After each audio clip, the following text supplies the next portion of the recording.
نور قلوب العارفين بنور الإيمان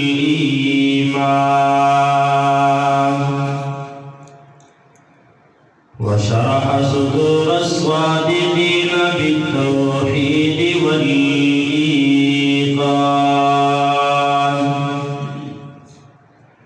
وصلى الله تعالى على خير خلقه محمد وآله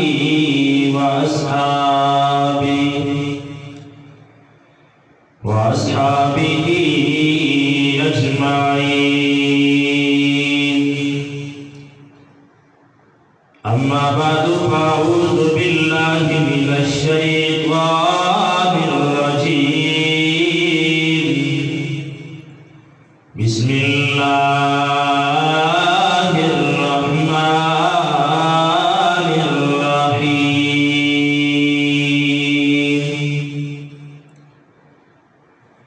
ألف لام ميم ذلك الكتاب لا ريب فيه هدى للمتقين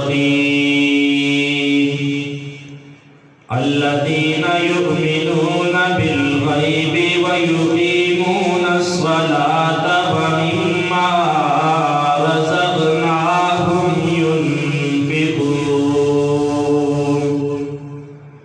صدق الله العظيم وصدق رسوله النبي الأمي الكريم ونحن على ذلك لمن الشاهدين والشاكرين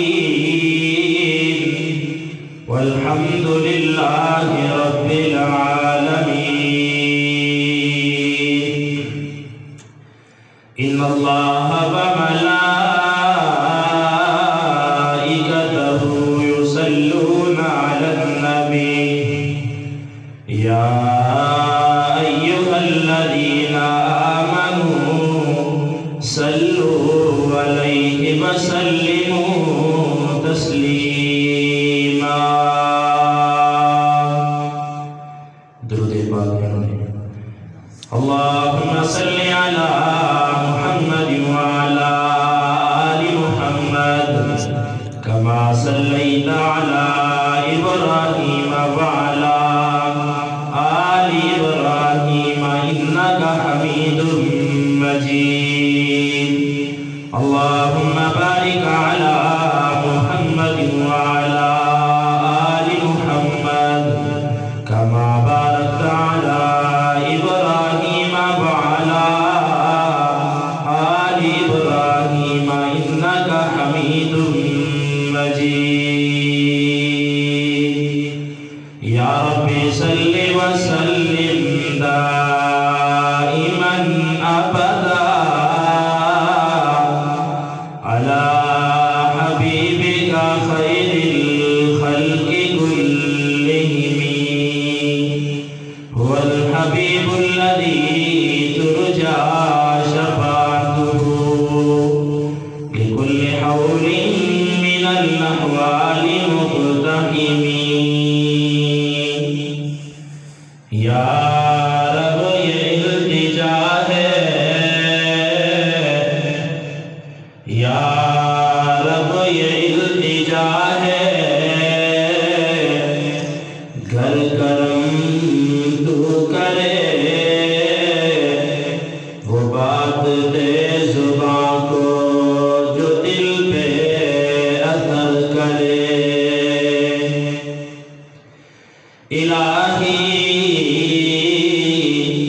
میں رہوں یا نہ رہوں پر تمنا ہے کہ دین محمد رہے اور عزت قرآن رہے. سبحانک لا علم لنا الا ما علمتنا انک انت العلیم الحکیم. اللہم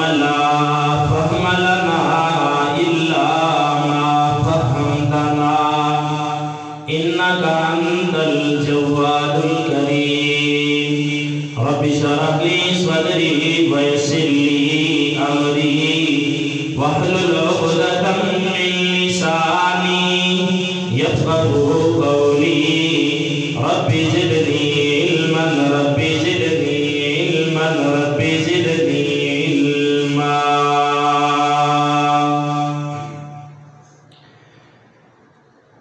جا زندگی مدینہ سے جھونکے ہوا کے لا جا زندگی مدینہ سے جھونکے ہوا کے لا شاید کہ حضور خفا ہے منا کے لا کچھ ہم بھی اپنا چہرہ باطن سوار لیں بو بکر سے آئینہ عشق وفا کو لا بو بکر سے آئینے عشق وفا کے لا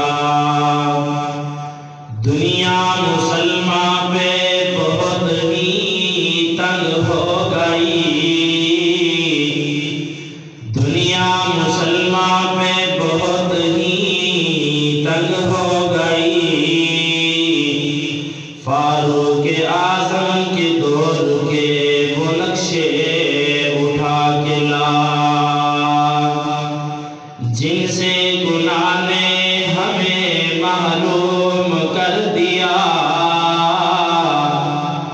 جن سے گناہ نے ہمیں محروم کر دیا عثمان سے گزابیے شرم و حیا کے لا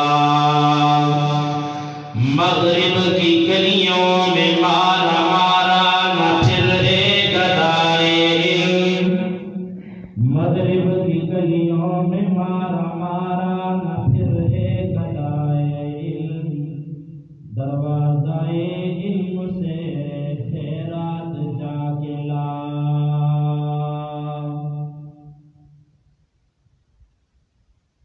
واجب الاحترام دوستوں اور بزرگوں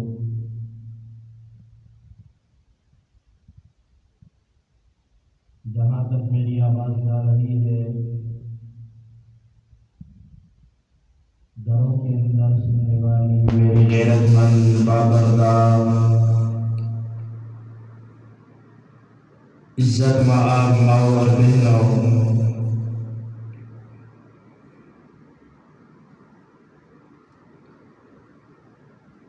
میں نے آپ حضرات کے سامنے سورۃ البقرہ کی ابتدائی آیات تلاوت فرمائی ہے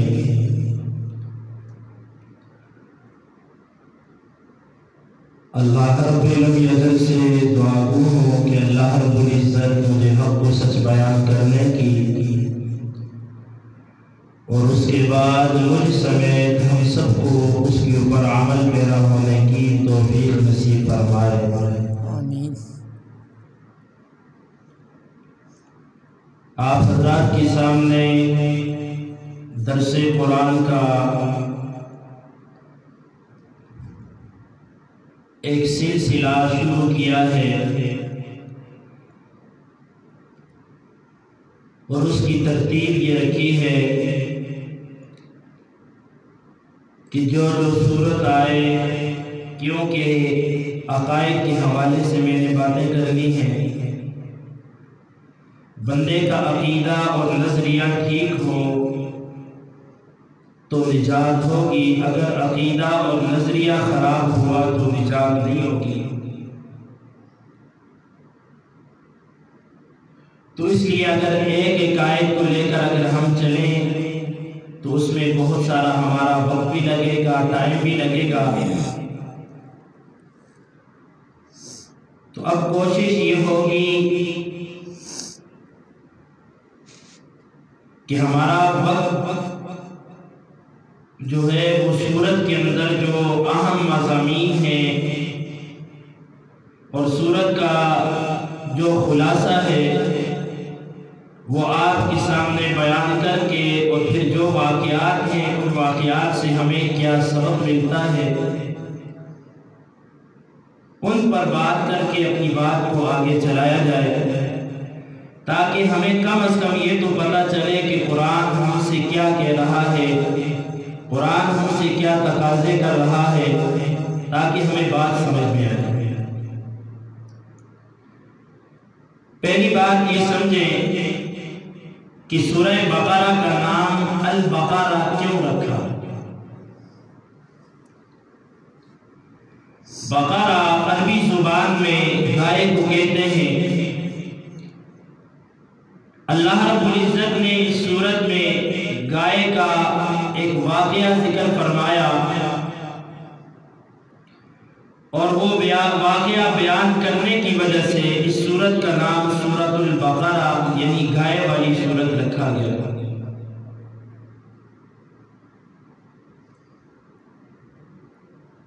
سورۃ البقرہ کا ماقبل سورۃ الفاتحہ جو ہے اس سورت کے ساتھ ربط کیا ہے، جوڑ کیا ہے، مناسبت کیا ہے؟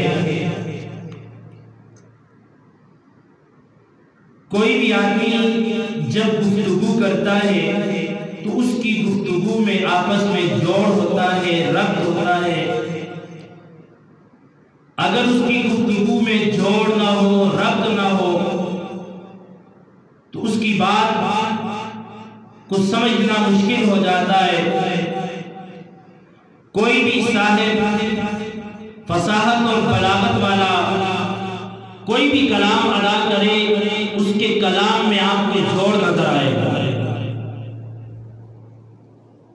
اس کا کلام جوڑ ہوگا۔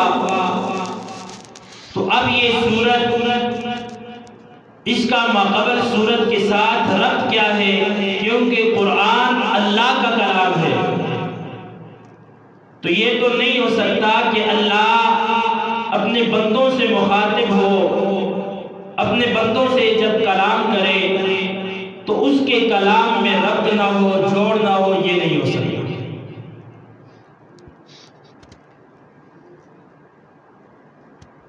تو ان کا آپس میں تعلق کیا ہے؟ جب سورہ فاتحہ میں ہم نے دعا مانگی اہدنا الصراط المستقیم، اے اللہ ہمیں صراط مستقیم پر چلا دے، ہمیں سیدھے راستے پر چلا دے،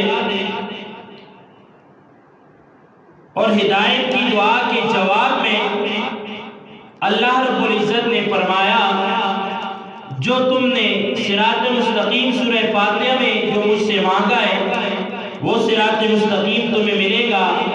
ذالک الکتاب لا ریب فیہ ھدی للمتقین، وہ صراط مستقیم اگر تم ڈھونڈنا چاہتے ہو تو قرآن کے اندر آ جاؤ، تو قرآن تمہیں سیدھے راستے کے بارے میں رہنمائی فرما دے گا۔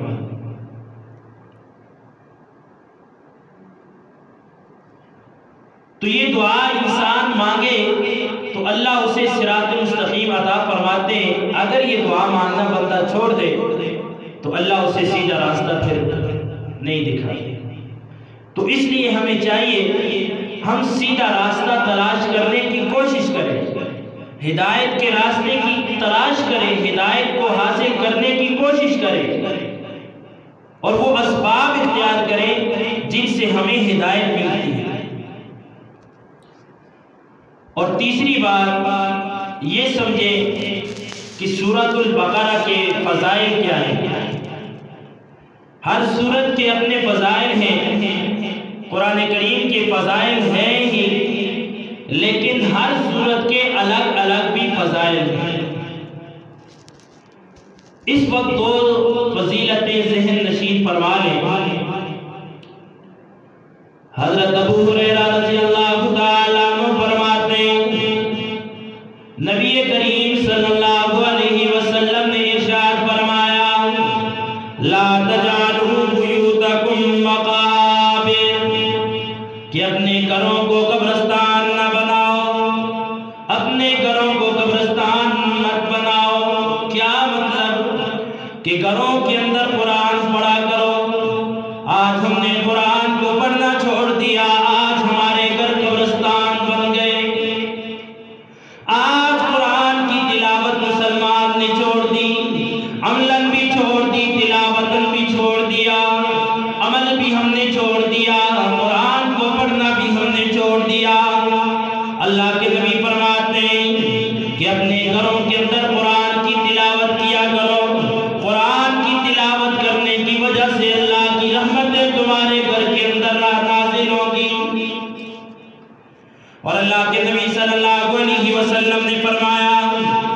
ان الشیطان ينفر من البیت الذی تقرأ فیہ سورۃ البقرہ، کہ جس گھر میں سورۃ البقرہ کی تلاوت ہو اس گھر سے شیاطین بھاگ جاتے ہیں۔ اب بتاؤ اس سے بڑی فضیلت اور کیا ہو سکتی ہے سورہ بقرہ کی؟ اللہ کے نبی فرماتے ہیں سورۃ البقرہ پڑھنے کی وجہ سے گھر کے اندر سے شیاطین بھاگ جاتے ہیں۔ آج ہمارے گھر کے اندر شیاطین اس وجہ سے آتے ہیں کہ ہم نے قرآن سے اپنا تعلق توڑ دیا۔ آج ہر بندہ جادو کا اس وجہ سے مریض بنا ہے، آج ہر بندہ شیاطین کے نرغے میں تب آ گیا ہے کہ اس نے قرآن سے اپنا تعلق توڑ دیا، اللہ کے کلام کو پڑھنا چھوڑ دیا، تو آج شیاطین نے اس پر قبضہ کر لیا۔ آج گھروں کے اندر شیاطین کا قبضہ، آج ہر بندہ جادو کی لپیٹ میں اس وجہ سے کہ آج اس نے رب کے کلام سے اپنا منہ موڑ لیا ہے۔ اللہ کے نبی فرماتے لا تجعلوا بیوتکم مقابر، اپنے گھروں کو قبرستان مت بناؤ۔ آج ہمیں دنیا کے کام کاج کی فرصت تو ہے نہیں، فرصت تو رب کے کلام کو پڑھنے کی فرصت نہیں ہے، نہیں فرصت تو قرآن کے پڑھنے کی فرصت ہمیں نہیں ہے۔ ڈرامہ دیکھنے کا ہمیں ٹائم مل جاتا ہے لیکن قرآن پڑھنے کا ہمیں ٹائم نہیں ملتا۔ گھر کے کام کاج روزانہ ٹائم ٹیبل پہ کرتے لیکن رب کا قرآن کبھی بھی ہم نہیں پڑھتے۔ آج ہم نے رب کے قرآن کی تلاوت چھوڑ دی تو گھروں کے اندر رحمتیں نہیں بلکہ زحمتیں اتر رہی ہیں۔ اگر یہ چاہتے ہو کہ گھر کے اندر قرآن کی رحمتیں آئیں، برکتیں آئیں، تو پھر قرآن کے ساتھ اپنا تعلق مضبوط کرنا ہوگا، قرآن کو پڑھنا ہوگا، قرآن سے یاری لگانی ہوگی، کیونکہ یہ قرآن اتنا وفادار ساتھی ہے۔ اللہ کے نبی نے فرمایا القرآن حجت لک او علیک، قرآن یا تیرے لیے حجت ہے یا تجھ پر حجت ہے۔ اگر قرآن کے ساتھ اپنی یاری لگائی، قرآن کو پڑھنا اپنی زندگی کا مقصد بنایا، قرآن کے مطابق اپنی زندگی کو گزارا، یہ قرآن اتنا وفادار ہے کہ جب بندے کو قبر کے اندر رکھ کے اہل و عیال والے واپس آ جائیں گے، قبر میں رکھنے کے بعد جب منو مٹی کے نیچے سے دبا دیا جائے گا، دبا کے جب اسے منکر نکیر اس کے پاس سوالوں کے لیے آ جائیں گے، قرآن وہاں پر آ جائے گا۔ قرآن فرشتوں کے سوالوں کے جواب دے دے گا، قرآن اس وقت ہمیں قبر میں کام آئے گا۔ ایک نورانی شکل والا انسان کی شکل بنا کر وہاں پر آ جائے گا اور فرشتوں کو سوال و جواب دے دے گا۔ منکر نکیر جس سمت سے بھی آئیں گے قرآن کو کھڑا پائیں گے، لیکن قرآن سے یاری لگائی ہوئی تو تب قرآن کو دنیا میں کھول کھول کے پڑھا ہوا ہو تو تب قرآن کو اپنی زندگی کے اندر نافذ کیا ہوگا تو تب قرآن کے مطابق اگر زندگی گزاری ہوگی تو تب یہ قرآن قبر میں تمہیں منکر نکیر کے سوالوں سے بچائے گا۔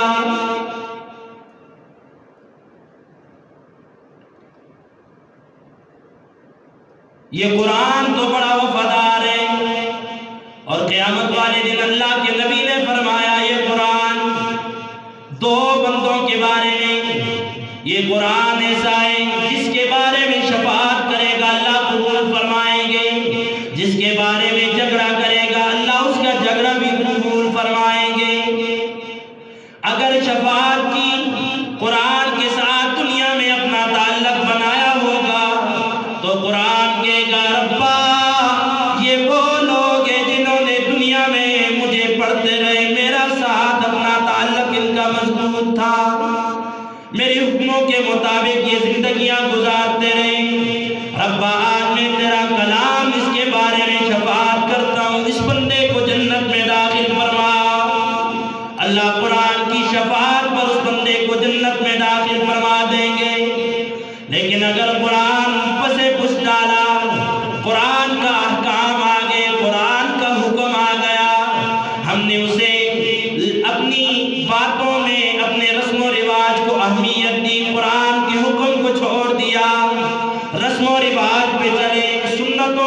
چھوڑ دیا، قرآن کو چھوڑ دیا، اگر قرآن کو دنیا میں پسے پش ڈال کے رکھا تو قرآن جھگڑا کرے گا، ربا یہ وہ لوگ ہیں انہوں نے دنیا میں مجھے نہیں پڑھا، میرے حکموں کے مطابق زندگی نہیں گزاری، اے اللہ میں آج اس کے بارے میں جھگڑا کرتا ہوں، اے اللہ اس بندے کو جہنم میں داخل فرما۔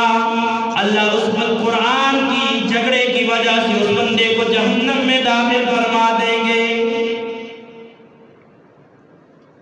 تو اس لیے اللہ کے نبی نے فرمایا لا تجعلوا بیوتکم مقابر، اپنے گھروں کو قبرستان نہ بناؤ۔ اور سورہ بقرہ کے بارے میں کیا فرمایا؟ جس گھر میں سورہ بقرہ پڑھی جاتی ہے شیاطین اس گھر سے بھاگ جاتے ہیں۔ اس سے بڑی فضیلت اور کیا ہو سکتی ہے؟ آج گھروں میں لڑائی جھگڑے، خاوند بیوی کی لڑائی شیاطین کی وجہ سے، ساس اور بہو کی لڑائی شیاطین کی وجہ سے ہے، بیٹا باپ کی لڑائی شیاطین کی وجہ سے ہے۔ اگر ہم قرآن پاک کو روزانہ اپنے گھروں میں پڑھیں تو ہمارے گھر میں شیاطین نہیں آئیں گے، گھروں کے اندر سکون آ جائے گا۔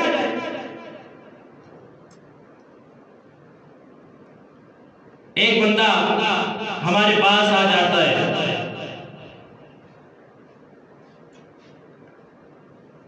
حضرت استا چیک کرو، مثال دے رہا ہوں بات سمجھانے کے لیے کہ میری اوپر کوئی جادو تو نہیں ہے۔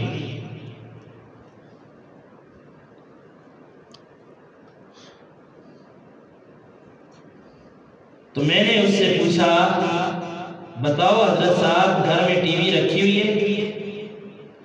وہ فرمانے لگے جی بالکل رکھی ہوئی ہے۔ میں نے کہا کہ گھر میں اگر ٹی وی ہے تو پھر شیطان تو آلریڈی تمہارے گھر میں موجود ہے، تو پھر کہاں تمہارے گھر میں رحمت آئی؟ اللہ کے نبی نے فرمایا جس گھر میں کتا یا تصویر ہو اس گھر میں رحمت کے فرشتے نہیں آتے۔ رحمت کے فرشتے وہاں پر آتے ہیں جہاں پر کتا نہ ہو یا گھر میں تصویر نہ ہو۔ تو آج جب ہمارے گھر میں ہر وقت ٹی وی کی صورت میں شیطان موجود ہو تو پھر اللہ کی رحمت ہمارے گھر میں آئے گی؟ کیا اللہ کے رحمت والے فرشتے وہاں پر آئیں گے؟ تسی جواب دے چھوڑو، نہیں آتے نا۔ جب ہماری ہر وقت نظر، رات کو ہم ڈرامہ دیکھتے دیکھتے سوتے ہیں، صبح جب جاگتے ہیں سب سے پہلی نظر بھی اسی مردار پہ پڑتی ہے، وہ جب ہماری آنکھ لگی ہمیں بند کرنا بھی یاد نہ رہا تو پھر ہمارے گھروں میں رحمتیں کہاں سے آئیں؟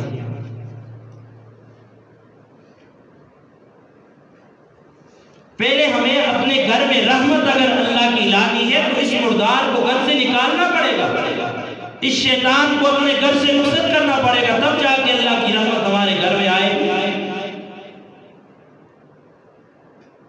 اور دوسری بات یہ میں اپنے علم کے اس میں بات کر رہا ہوں روحانی معالج ہونے کے طور پر، جادو کی بہت ساری اقسام ہیں۔ آج ہم گھروں میں یہ جن لوگوں نے انڈین ڈرامے یا وہ دیکھتے ہیں نا اس پہ وہ کوئی منتر پڑھتے ہیں، وہاں پر ان کے وہ پنڈت یا اس طرح کے وہ کوئی کرتے رہتے ہیں، تو یہ جو جب وہ کلام پڑھتے ہیں تو آپ کے گھر میں بھی ٹی وی کے ذریعے سے وہ کلام پڑھا جاتا ہے۔ جب وہ پڑھتے ہیں تو یہ آلریڈی جب آپ کے گھر میں اس کی آواز آتی ہے تو جتنے بھی شیاطین ہوتے ہیں وہ اس منتر کی وجہ سے وہاں پر حاضر ہو جاتے ہیں، اور آپ کا گھر آلریڈی یعنی جادو کے اندر ملوث ہو رہا ہوتا ہے، اور پھر کہتے ہیں ہمیں پتہ ہی نہیں ہے جی کرابے جادو کس کی اصل کی تک کسنا دشمنی اصل تک کس جادو کر، وہ جادو وہاں سے ہو رہا ہوتا ہے کہ جب ہم گھروں کے اندر کوئی فلم دیکھ رہے ہوتے ہیں اس میں وہ کوئی منتر پڑھنے والا منتر پڑھ رہا ہوتا ہے، یا کوئی ہم وہ ڈرامے دیکھتے ہیں جن میں وہ بڑے بڑے خوفناک قسم کی وہ آتی ہیں، یہ سارے وہاں سے جب وہ منتر پڑھے جاتے ہیں تو وہ منتر پڑھنے کی وجہ سے جو شیاطین ہوتے ہیں وہ فوری حاضر ہو جاتے ہیں۔ تو گھر کے اندر آلریڈی اس ٹی وی کی وجہ سے جادو ہو جاتا ہے، ہمیں پتہ ہی نہیں چلتا۔ دوسری وجہ، گھروں کے اندر ہمارے قرآن پاک کے اوراق نیچے گرتے ہیں اور ان کے اوپر گرد و غبار پڑتا رہتا ہے، ہمیں پتہ نہیں چلتا کہ قرآن نال کا جیسا کھول کے دیکھے ہوئے تو سب پتہ ہوئے، اس پر گرد و غبار پڑتا رہتا ہے۔ جب اللہ کے نام پہ گرد و غبار پڑتا رہتا ہے، ہمیں پتہ ہی نہیں ہوتا، تو ہمارے گھر میں آلریڈی قرآن کی توہین کی وجہ سے بھی جادو ہو جاتی ہے۔ تو اس لیے اللہ کے نبی نے کیا فرمایا؟ لا تجعلوا بیوتکم مقابر، اپنے گھروں کو قبرستان مت بناؤ۔ اور اللہ کے نبی نے فرمایا جس گھر میں سورہ بقرہ پڑھی جاتی ہے اس گھر سے شیاطین بھاگ جاتے ہیں۔ اب سورہ بقرہ کون پڑھے؟ 2.5 پاروں کی سورت ہے، اگر پڑھنے والا ہو تو اس کے لیے کوئی مشکل نہیں ہے، 1 گھنٹے میں وہ آرام سے سورہ بقرہ پڑھ سکتا ہے۔ روزانہ کا ہم معمول بنا لیں کہ ہمارے گھر سے شیاطین بھاگے، اللہ کی رحمت آئے، تاکہ ہمارے گھروں سے یہ جتنی بھی بیماریاں ہیں، نحوستیں ہیں، شیاطین کے اثرات ہیں، اللہ ان کو ختم فرمائے۔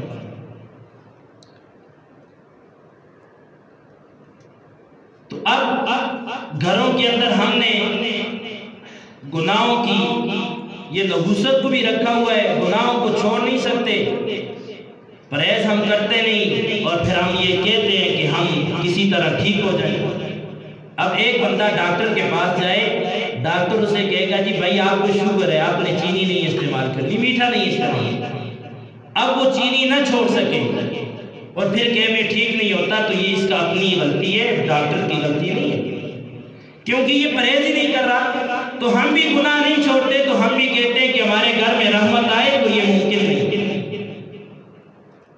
کوئی گل سمجھ آئی ہے؟ مشکل گلا تو نہ کرتا نا، کشتی ہے زبانہ پہ گلا کرتا، سمجھ آتی ہے نہیں آتی؟ جب ہم پرہیز کرتے نہیں، گناہوں کو چھوڑتے نہیں، تو پھر ہمارے گھر میں رحمت کیسے آئے گی؟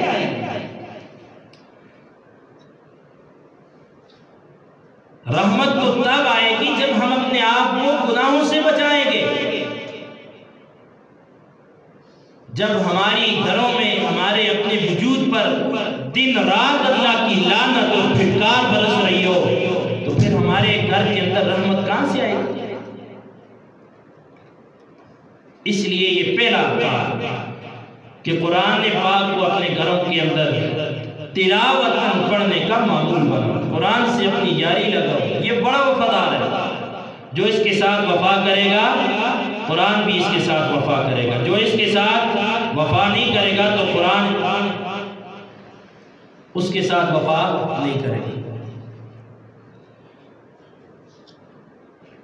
ایک فضیلت میں نے سنائی، دوسری فضیلت سن لیں کہ حضرت عبداللہ بن مسعود رضی اللہ تعالیٰ کو فرماتے ہیں کہ سورۃ البقرہ کی 10 آیات ایسی ہیں، اگر آدمی سوتے وقت پڑھ لے، نہ اس گھر میں شیطان آ سکتا ہے اور نہ اس گھر میں کوئی جن آ سکتا ہے، نہ اس رات اس گھر میں کوئی مصیبت آ سکتا ہے۔ وہ کیا ہے؟ 3 آیات سورہ بقرہ کی ابتدائی، اولئک هم المفلحون تک الف لام میم سے، اور ایک آیت الکرسی والی 4، اور اس کے بعد والی 2 آیات 6 اور 3 آیات آخر میں۔ پہلی 5 آیات پہلے والی الف لام میم، اور 3 وہ اور 2 آیات آخر والی، یہ 10 آیات کو ملتی۔ آمن الرسول سے فانصرنا علی القوم الکافرین، یہ 2 آیات۔ پہلی 5 آیات اولئک هم المفلحون، اور 2 آیات درمیان میں، 3 آیات درمیان میں آیت الکرسی، اور آیت الکرسی کے بعد والی 2 آیات لا اکراہ فی الدین اور اللہ ولی الذین آمنوا یخرجهم من الظلمات۔ یہ 2 8 ہوگی، 5 تو 3 8 اور 2 آخری آیات۔ یہ 10 آیات اگر کوئی بندہ روزانہ رات کو پڑھ کے سو جائے، نہ اس گھر میں رات کو شیاطین آ سکتے ہیں، نہ جن آ سکتا ہے، نہ اس گھر میں رات کو کوئی مصیبت آ سکتی ہے۔ یہ کوئی مشکل کام تو نہیں نا، لیکن قرآن پڑھے تو غلط ہے۔ جنہیں پڑھے تھے تو وہ بھی نہیں پڑھتے تھے، جنہیں کو آندہ ہی نہیں تو انہوں نے کیا آگا، جنہوں نے پڑھا ہے وہ بھی نہیں پڑھتے۔ اب یہ 10 آیات پڑھنے سے ساری رات بندہ مصیبتوں سے بچا رہتا ہے، اس کو بڑی کوئی اور خیر ہے؟ ہر بندے ہی آتا ہے نا کہ رات خیری نہیں گزر جلے، تو رات خیر کی تب گزرے گی جب ہم یہ آیات پڑھ کے سوئیں گے تو اللہ ہمیں بھی مصیبتوں سے بچائے، کیونکہ مصیبتیں آتی ہی رات کو ہیں۔ تو اس لیے قرآن کے ساتھ ہمیں اپنا تعلق مضبوط کرنے کی ضرورت ہے۔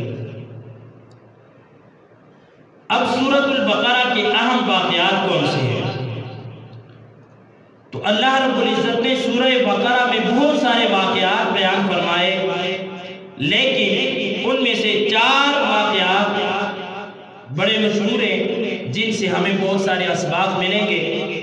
وہ 4 واقعات میں سے پہلا واقعہ میں آپ کے سامنے رکھتا ہوں کہ وقت بھی کم ہے، شاید یہ واقعہ مکمل نہ ہو، لیکن انشاءاللہ ہم اس پر بات اگلے جمعے کو بھی اللہ نے چاہا تو کر لیں گے۔ یہ ہمارا ایمان بچانے کے لیے یہ 4 واقعات انشاءاللہ کافی ہیں۔ بنی اسرائیل میں ایک آدمی تھا، اس کا نام تھا عامر۔ اب وہ قتل ہو گیا، اس کا قاتل نہیں مل رہا تھا۔ مفسرین نے 2 وجوہات لکھی ہیں۔ ایک تو اس کا قاتل اس کا بھتیجا تھا جس نے مال وراثت حاصل کرنے کے لیے اپنے چچا کو قتل کیا، اور دوسرا جو چاچا اسے دیتا نہیں تھا اس نے مال کی لالچ میں آ کر چچا کو قتل کر دیا، اور بعض کہتے ہیں نہیں رشتے کا کوئی مسئلہ تھا، اس کو بیٹی نہیں تھی، اس وجہ سے اس نے اپنے چچا کو قتل کر دیا۔ تو بنی اسرائیل والے سارے جمع ہو کر حضرت موسیٰ علیہ السلام کے پاس آئے کہ آپ اللہ رب العزت سے دعا فرمائیں، اللہ رب العزت سے گزارش کریں کہ اے اللہ ہمیں قاتل بتا دے۔ تو اللہ رب العزت نے کہا کہ موسیٰ ان کو کہو کہ ایک گائے کو ذبح کرو، اور گائے کو ذبح کرنے کے بعد اس کی جسم کے گوشت کا کوئی بھی حصہ آپ اس مقتول کے ساتھ لگاؤ، اللہ مقتول کو زندہ کر دے گا، وہ خود اپنے قاتل کی نشاندہی کر دے گا۔ اللہ نے یہ حکم دیا۔ اب یہاں سے ہمیں رک کر ایک بات میں آپ کو سمجھانا چاہتا ہوں۔ بنی اسرائیل نے بے تکے سوالات شروع کیے، بے تکے سوالات آج ہم میں سے بھی ہر مسلمان کرتا ہے۔ حالانکہ اللہ کا حکم کیا تھا کہ موسیٰ کیا کرو، انہیں کہو کہ ایک گائے ذبح کرو۔ اب وہ کسی بھی گائے کو پکڑ کے ذبح کر دیتے تو یہ کافی تھا، لیکن جب انہوں نے آگے سے بے تکے سوالات شروع کر دیے تو اللہ رب العزت نے پھر حکم بھی سخت کر دیا۔ اب اللہ رب العزت سے پوچھنے لگے کہ موسیٰ ایسا کو کہ بتاؤ کیڑی گائے ہو، وہ کیڑی گائے ہو ہے، اس کا رنگ کے جو ہے۔ اب یہ سوالات کی کوئی اہمیت نہیں ہے، اللہ نے کہہ دیا گائے کو ذبح کرو تو ذبح کر کے اسے لگا دیتے، اللہ زندہ کر دیتا۔ لیکن انہوں نے آگے سے بے تکے سوالات شروع کر دیے، جس طرح آج ہم اگر کسی کو کوئی دین کی بات بتائیں سمجھائیں تو وہ کیا کر دیتا ہے، بے تکے سوالات، یعنی جنہ سوالات کی کوئی اہمیت بھی نہیں ہوتی وہ سوال شروع کر دیتے ہیں اور لوگوں کا وقت کیا کرتے ہیں، ضائع کرتے ہیں۔ تو اب بنی اسرائیل والے کہنے لگے اے موسیٰ اب اللہ سے پوچھ اس گائے کا رنگ کیسا ہو؟ تو اللہ رب العزت نے فرمایا وہ ایسی گائے ہو کہ جو دیکھنے والے کو خوش کر دے، جس کا رنگ زرد ہو اور اس کی زردی اپنی طرف لوگوں کو مائل کر دے۔ پھر انہوں نے کہا اب اللہ نے یہ بتا دیا تو انہوں نے کیا کیا، انہوں نے کہا اچھا اب اللہ سے یہ پوچھو وہ ہل چلانے والی ہو یا اس پر ہل نہ چلایا گیا ہو، یا وہ پانی نکالنے کے لیے پہلے گاؤں کا استعمال کیا جاتا تھا، بیلوں کا یا گائے کا استعمال کیا جاتا۔ اب انہوں نے کیا کہا، اب اللہ سے یہ پوچھو کہ اب وہ گائے ہل چلائی گئی ہو اس پر یا وہ پانی نکالا گیا ہو۔ تو اللہ رب العزت نے پھر ایسی سخت شرائط بتائیں کہ گائے اس قسم کی ہو کہ نہ اس پر ہل چلایا گیا ہو، نہ اسے پانی کے لیے استعمال کیا گیا ہو، اور اس کا رنگ زرد ہو اور دیکھنے والے کو وہ اپنی طرف متوجہ کر لے۔ تو اب انہوں نے کہا اب اللہ رسول صحیح گل دسیا سی، اب اس گائے کی تلاش شروع کر دی گئی۔ تو وہ گائے اس وقت صرف ایک ہی بندے کے پاس تھی۔ اب سخت حکم انہوں نے خود بنایا۔ اب انہوں نے اس بندے کے پاس گئے تو وہ بڑا غریب انسان جس کے پاس یہ گائے ملی جس میں یہ ساری صفات پائی جاتی تھی۔ تو اب اس نے کہا کہ یہ گائے ہمیں چاہیے۔ اس نے کہا کہ گائے تو میں دوں گا لیکن میری ایک شرط ہوگی، میری یہ شرط ہے کہ اس گائے کو ذبح کرنے کے بعد اس کا جو چمڑا ہے یہ سارا چمڑا مجھے سونے سے بھر کر آپ کو دینا ہوگا۔ انہوں نے ہی حجت کی تھی تو پھر اللہ پاک سن شرائط بھی سخت کی تھی۔ اس لیے اس واقعے سے ہمیں یہ سبق ملتا ہے کہ بے تکے سوالات شریعت کے بارے میں نہیں کرنے چاہیے، قرآن کے احکام کے بارے میں ہمیں نہیں کرنے چاہیے۔ تو اب انہوں نے جا کر اس گائے کو ذبح کیا۔ ذبح کرنے کے بعد وہ قاتل زندہ ہوا۔ اس نے بتا دیا کہ میرا قاتل میرا بھتیجا ہے۔ تو مفسرین نے یہاں پر ایک اور بات لکھی، انہوں نے وہ چمڑا سونے کا بھر کر واپس کر دیا اس بندے کو۔ اب یہ اس بندے کو جو اللہ نے اتنا بڑا نوازا دنیا سے، تو مفسرین نے اس کا بھی پس منظر لکھا ہے کہ اس کی وجہ یہ تھی یہ بندہ بڑا غریب انسان تھا اور اس کی ایک ماں تھی، تو اس نے اپنی ماں کی خدمت کی، تو ماں کی خدمت کی وجہ سے اللہ نے اسے دنیا میں بھی نوازا اور آخرت میں بھی اللہ نوازا۔ تو اس لیے ماں باپ کی اگر کوئی بھی بندہ خدمت کرے گا، آج کا انسان بھی اگر ماں باپ کی خدمت کرے تو اللہ اسے دنیا میں بھی نواز دے، آخرت میں بھی نواز دے۔ آج ہم ماں باپ کی خدمت کرتے ہی نہیں، ماں باپ سے دعا لیتے ہی نہیں، ماں باپ کے ساتھ ہمارا رویہ ہی اچھا نہیں۔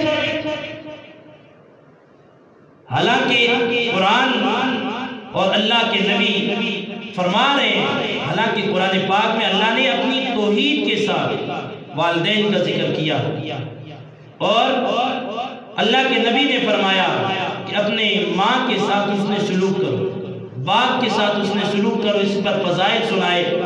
اور انبیاء کے بعد اگر کسی کی دعائیں قبول ہوتی ہیں وہ ماں باپ، چاہے ماں باپ جتنے بھی گئے گزرے دے کیوں نہ، ایک نہیں ہوتی کہ ماں پہ کوئی بڑے ولی اسے دتان دعا الگ سے نہیں، ماں باپ بالکل اگر گئے گزرے بھی ہوں تو اللہ ان کی دعائیں بھی سنتا ہے۔ تو وہ بندہ اس کو اس کی ماں نے دعا دی تھی کہ جا بیٹے اللہ تجھے دنیا بھی عطا کرے اور آخرت بھی عطا کرے۔ تو اللہ رب العزت نے اس ماں کی دعا کی وجہ سے اس بندے کو یہ جو سونا دیا، تو یہ ماں کی دعا کا نتیجہ ہے۔ اور قرآن پاک میں اللہ رب العزت نے توحید کے ساتھ والدین کا ذکر کیا، وَقَضَىٰ رَبُّكَ أَلَّا تَعْبُدُوا إِلَّا إِيَّاهُ وَبِالْوَالِدَيْنِ إِحْسَانًا، کہ تیرے رب نے یہ فیصلہ کیا ہے کہ عبادت ہو تو صرف رب کی، اللہ کے علاوہ کسی کی عبادت نہیں ہوگی۔ وَبِالْوَالِدَيْنِ إِحْسَانًا، اور والدین کے ساتھ اس نے سلوک کرو۔ اب یہاں پہ اللہ نے اپنی توحید کے ساتھ والدین کا ذکر کیوں فرمایا، اس کی بھی ایک وجہ ہے، شاید یہ میں نے پہلے آپ کو بتائی، اگر نہیں بتائی تو پھر سن لیں۔ اس کی وجہ یہ ہے، مفسرین نے لکھا ہے کہ دیکھو دنیا کے اندر ہم سے یہ تو پوچھا جاتا ہے کتنے بھرا ہو، کتنی بہنیں، کتنے چاچے، کتنے مامے، کتنی پھوپھیاں، کتنی خالہ، آج تک کسا سن یہ سوال کیتا کہ تمہیں پے کتنے۔ اب اللہ رب العزت نے اپنی توحید کے ساتھ والدین کا ذکر اس لیے کیا، بات یہ سمجھانی تھی جس طرح باپ ایک ہوتا ہے اسی طرح رب بھی ایک ہوتا ہے۔ جس طرح باپ ایک ہے، باپ کے بارے میں آج تک کسا نہیں پوچھا کہ پے، کیونکہ یہ بات اتنی مشہور ہے کہ پے ایک ہی ہوتی ہے۔ تو تو اسی طرح اللہ رب العزت کی ذات کے بارے میں ہمارا عقیدہ یہ ہونا چاہیے کہ اللہ ایک ہے، اللہ کے علاوہ کوئی نہیں ہے۔ قل هو اللہ احد، وہ احد ہے، یکتا ہے، ایک ہے، اس کا کوئی شریک نہیں ہے، نہ اس کی ذات میں کوئی شریک ہے، نہ اس کی صفات میں کوئی شریک ہے۔ اللہ الصمد، وہ بے نیاز ہے، لم یلد، نہ وہ کسی سے پیدا ہوا، ولم یولد، نہ اس سے کوئی پیدا ہوا، نہ اس کا کوئی باپ، نہ اس کا کوئی بیٹا۔ اب اللہ رب العزت نے ہمیں یہ بات سمجھانی تھی، جس طرح رب ایک ہوتا ہے اسی طرح اب بھی ایک ہے۔ تو یہ اللہ رب العزت نے ہمیں یہاں سے یہ بات سمجھائی۔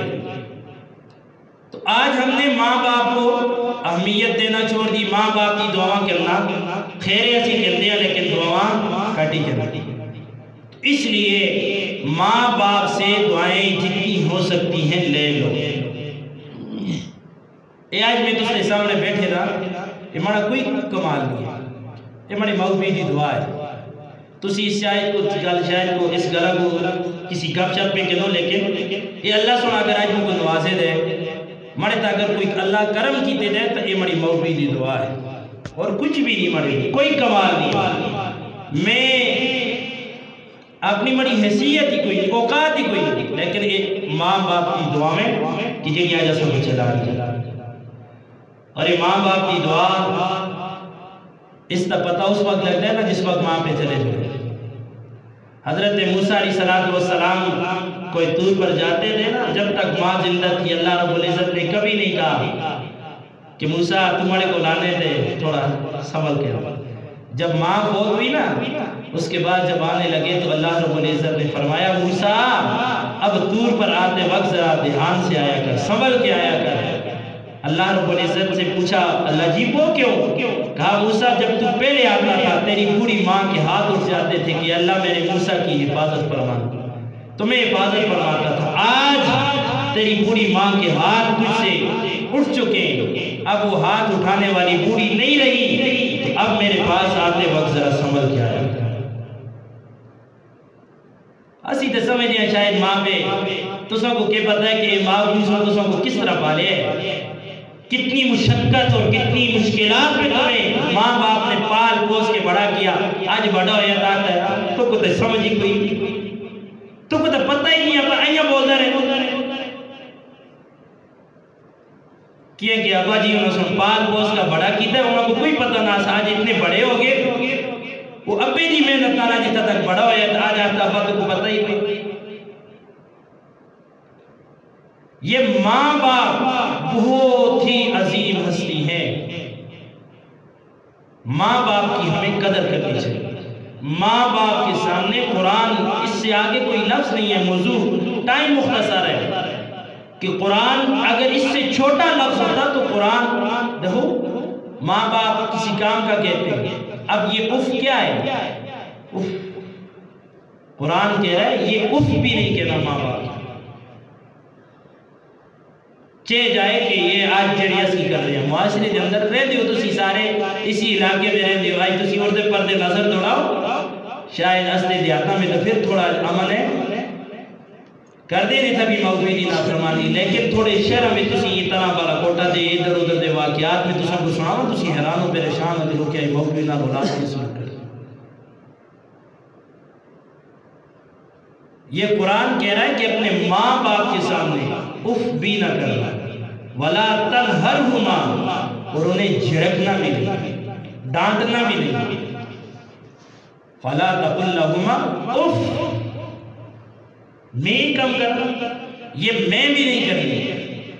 آج ایسی کی کر دیا سچ دسو اپنے اپنے گربان میں ہر بندہ جان کے آج ایسی موضوع اگنال کی کر دیا، آج ماں پہ دھرانال اولادینال گل نہیں کر رکھتے کھل کا کہ پتا گوستی بیشتی نو کہ معاشرے کی گناہ کرنا کہ ماں باپ اولادنال کھل کا گل نہیں کر رکھتے کہ پتا گل کی تھی تاکو حضرت صاحب نے کجا جا جواب دے شو سے گردے پردے لوگ اس سے مذاق کرتے وہ گل کر دیا بھی بعض اوقات کوئی گل کرنا سے آندہ ہے لیکن پھر چپ ہو رہے تھے کہ مکو آگو کوئی سننی ہی نہ پہلے، وہ اپنی عزت بچانی مشکل ہو گئی ہے۔ آج معاشرہ اتنا گر چکا ہے،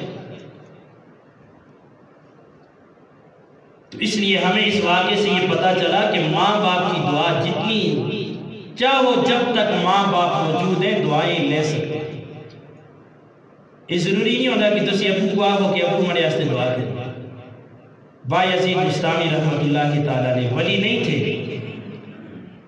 رات کو ماں کو پیاس لگی. پہلا زمانہ آسا کوئی پیپ لینڈ کار میں لگی دی ناسی دیو تو ٹوٹی کھولیں تو پانی موجود آسا ٹینکی بڑی دی ناسی.